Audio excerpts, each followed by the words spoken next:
O mundo é muito rápido. A maior parte dos meus colegas do técnico, por exemplo, professores, quando eu digo isto, riem-se. Há um pica-pau aí. Bom, riem-se. Porque não acham que esta coisa da lei da física, por exemplo, das organizações, eles não percebem. Riem-se. A malta das ciências sociais ri-se. Porque diz lá, estão esses engenheiros a querer mecanizar o mundo humano.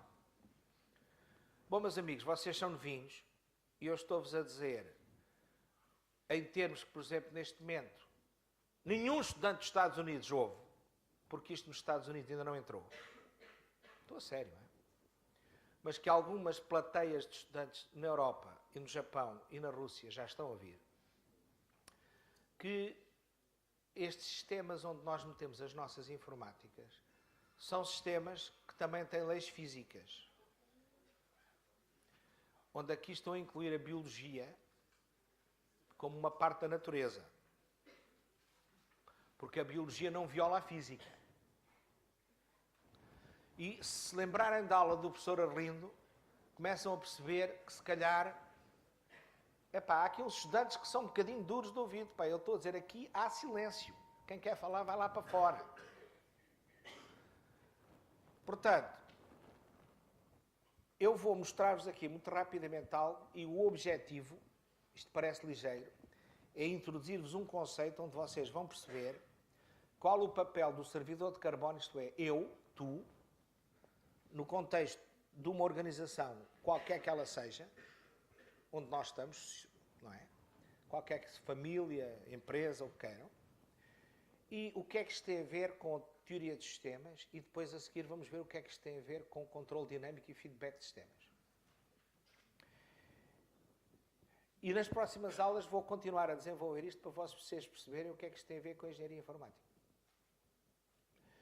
E agora vamos ao princípio da conversa. Alguém desenhou uns sites com os RSS, que é uma tecnologia porreira.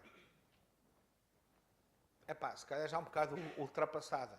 Neste momento já há outras coisas, que isto evolui muito depressa, nas redes sociais. Mas olha, 90% dos professores, não faz, não usa, nada.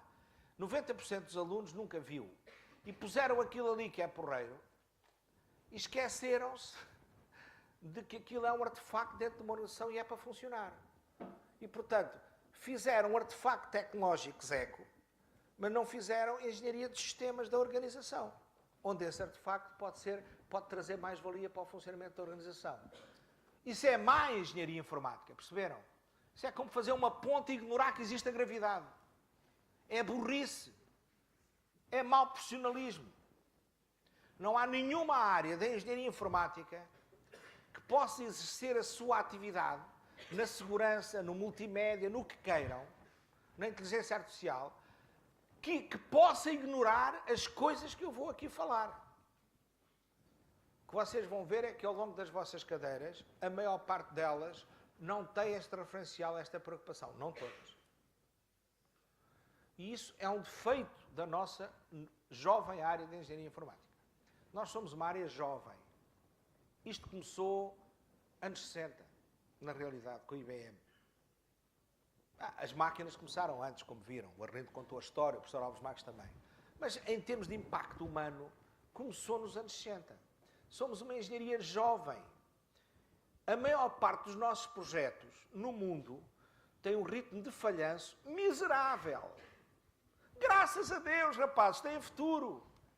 Têm trabalho. Estão a perceber? Quando comparado com outras engenharias, conseguem fazer uma refinaria que funciona normalmente sem explodir, etc. A nossa engenharia informática está na pedra lascada.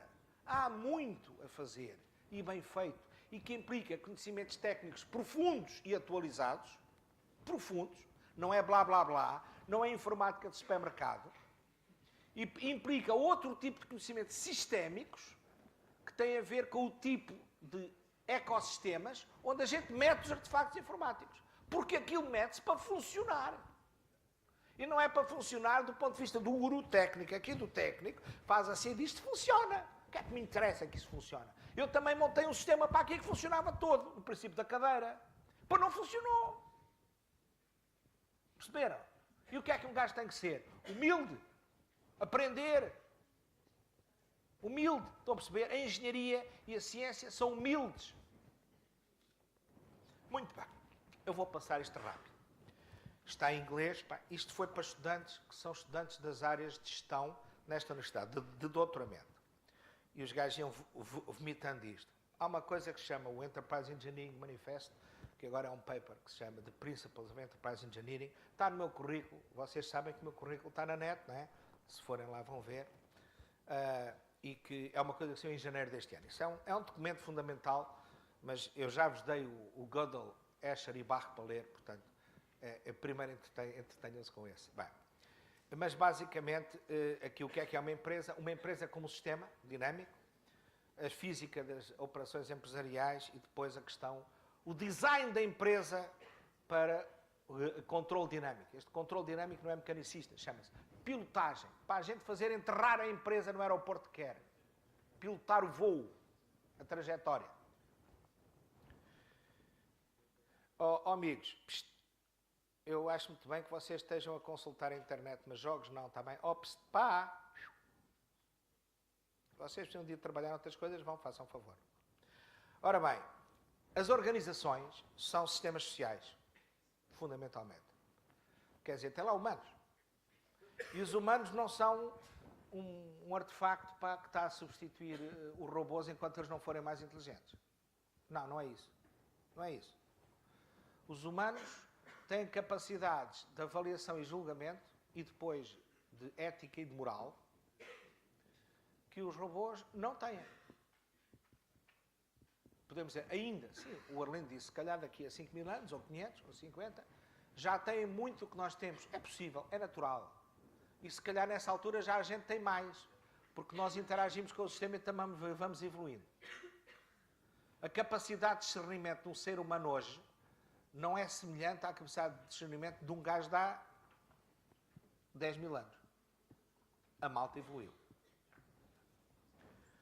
Portanto, os humanos são agentes neste network de atores, de computadores e pessoas, e quando fazem ações e, sobretudo, decisões, que é a parte que distingue mais o humano, é decidir. Vou para a esquerda ou vou para a direita? Chumbo ou não chumbo? Dou 14 ou dou 16? É um humano. E que tem associado a isto dois conceitos importantes, autoridade e responsabilidade. Eu não vou agora elaborar muito sobre isto. São palavras muito usadas na gestão, mas quero dizer que com estas leis da física que agora temos, pela primeira vez, autoridade e responsabilidade, nós lidamos com elas de forma árdua. Estão associados a atos concretos, atos de autoridade e atos de responsabilidade, que estão bem definidos. E sabem porque é que é importante eu estar a dizer isto assim uma forma tão forte?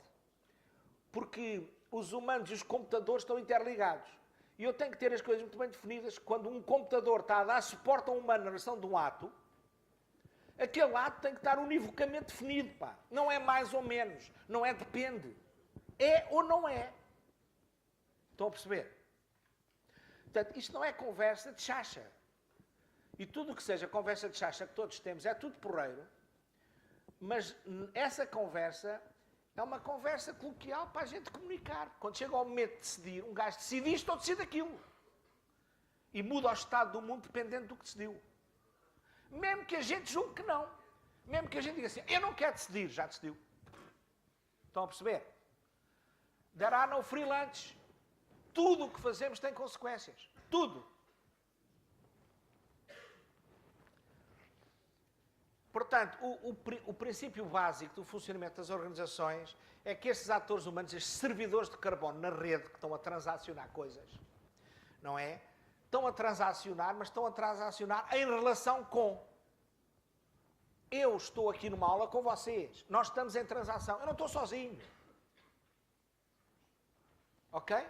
E, portanto, há transações onde nós transacionamos produtos ou serviços. Nós recebemos solicitações, fazemos algo, entregamos ou não entregamos, e tudo isto é objetivável.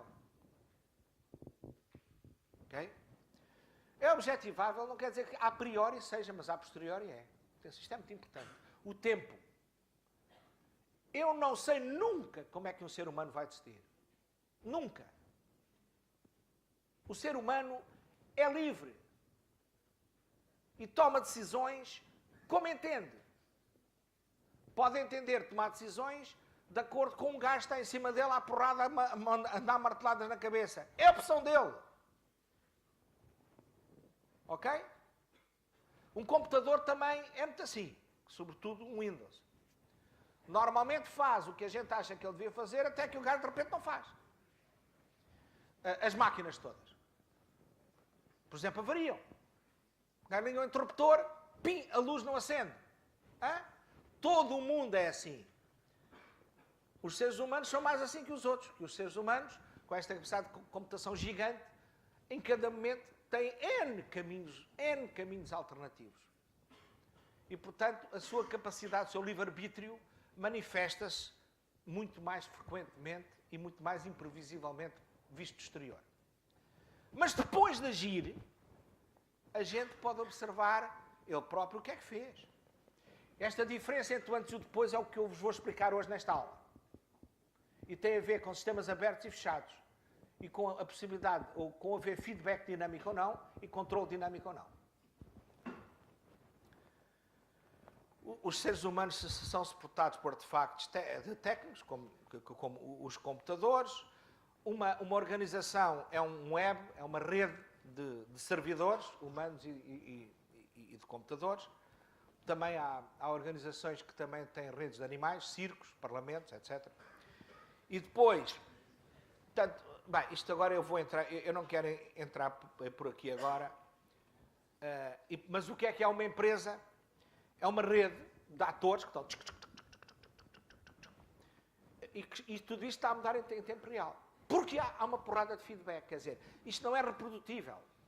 Isto não é um sistema mecânico que eu abro um interruptor, ligo uma coisa, abre a luz, ligo uma coisa, abre a luz, fecha a luz, abre a luz, até que por acaso avaria, mas pronto. Isso é um sistema, digamos, fechado. Eu faço isto, pum. Em termos de sistemas digitais, para quem já deu, é um sistema combinatório puro, não tem memória. Input, output, pronto. É um mapeamento estático. Mas as organizações não são assim, é dinâmico, tem feedback. Portanto, elas estão constantemente a mudar as suas variáveis de estado interno. Ok? E uma organização é isso só.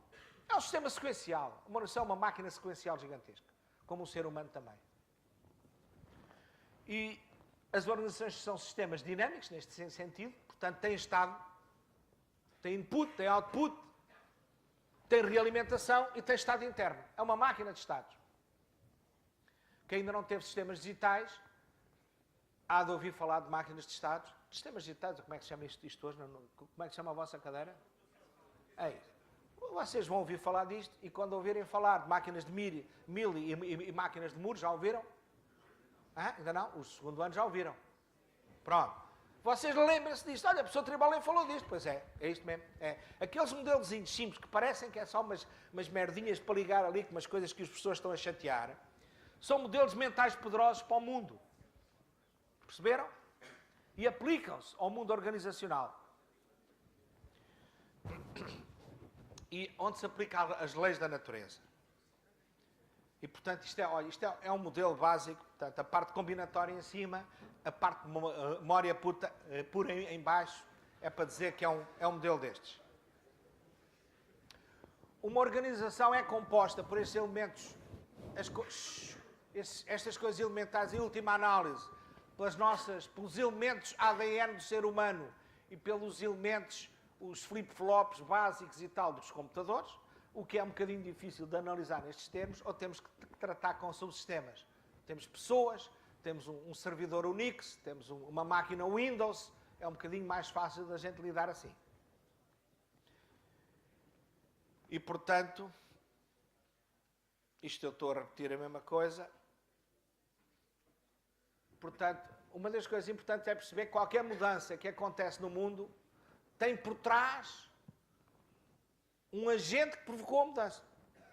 Não há mudanças de estado sem haver um ator que provoca a mudança de estado. Isto que eu estou a dizer já agora, depois tem expressões matemáticas em álgebra, em lógica e álgebra modal rigorosa. Atenção. Tudo isto tem consequências, como as leis da física têm depois associadas uma matemática formal que a gente usa e aprende. E tudo isto decorre em sequências. Portanto, no fundo, isto é um conjunto... Olha, isto é uma orquestra, estão a perceber? É um conjunto de músicos, cada um com a sua pauta, e que estão a tocar, e depois aquilo tudo vai dar, ou não, uma sinfonia. Uma organização bem afinada é uma orquestra a tocar uma sinfonia porreira. Uma organização mal afinada é um conjunto de músicos, cada um a tocar para o seu lado, que aquilo é horrível de ouvir. Isto agora em modelação, depois vocês vão ver em modelação o ML, isto pode-se traduzir em...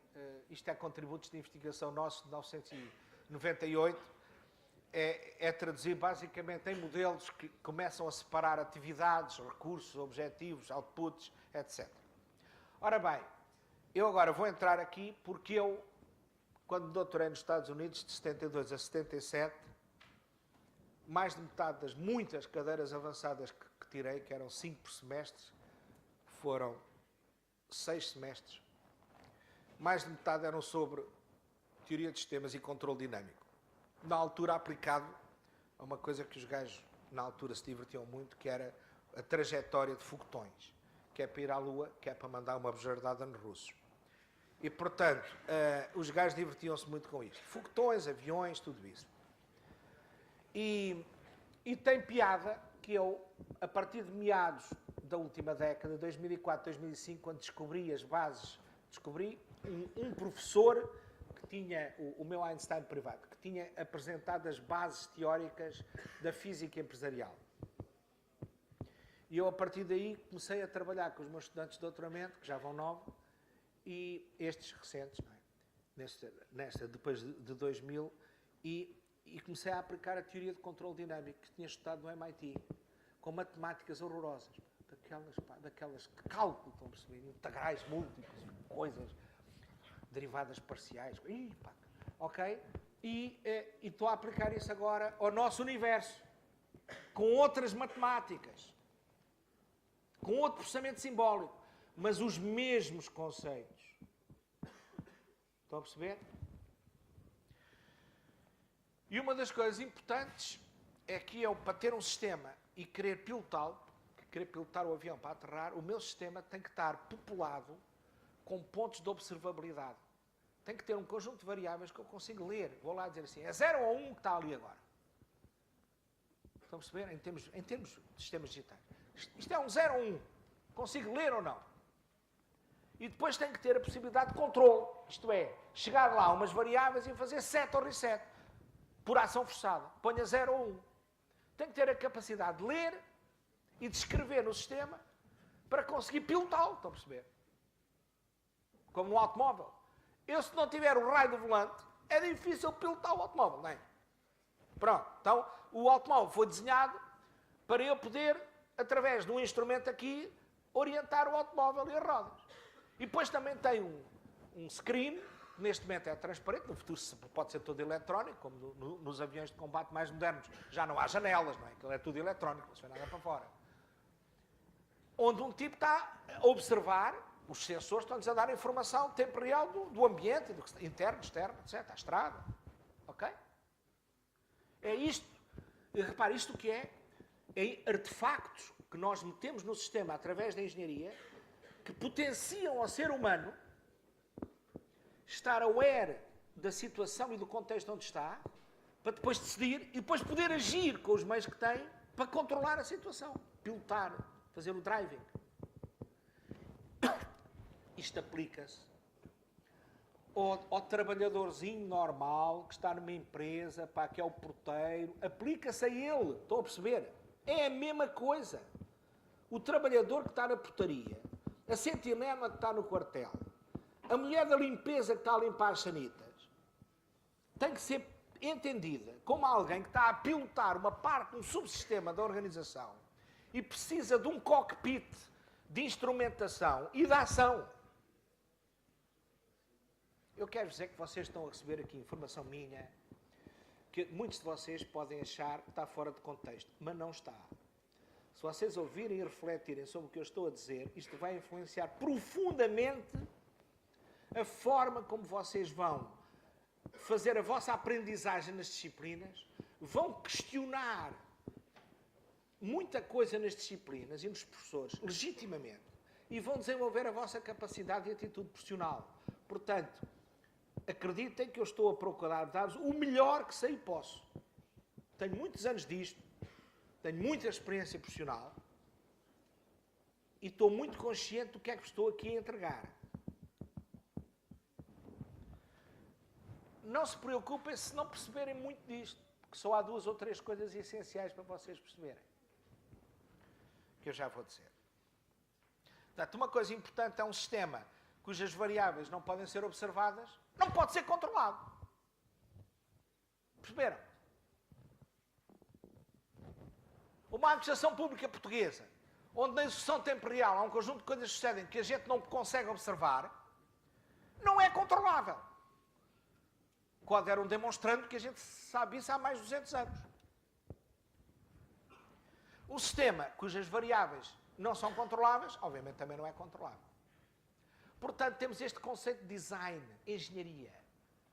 Nós temos que trabalhar em sistemas, nomeadamente os nossos sistemas informáticos são artefactos de sistemas organizacionais, com muitas poucas exceções. Portanto, os nossos sistemas têm que ter desenhados para ter observabilidade, para poder ter controlabilidade. Isto aplica-se a tudo.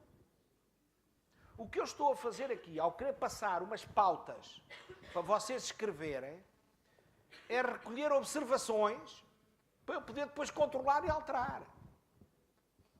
Parece que isto é uma coisa, mas não é.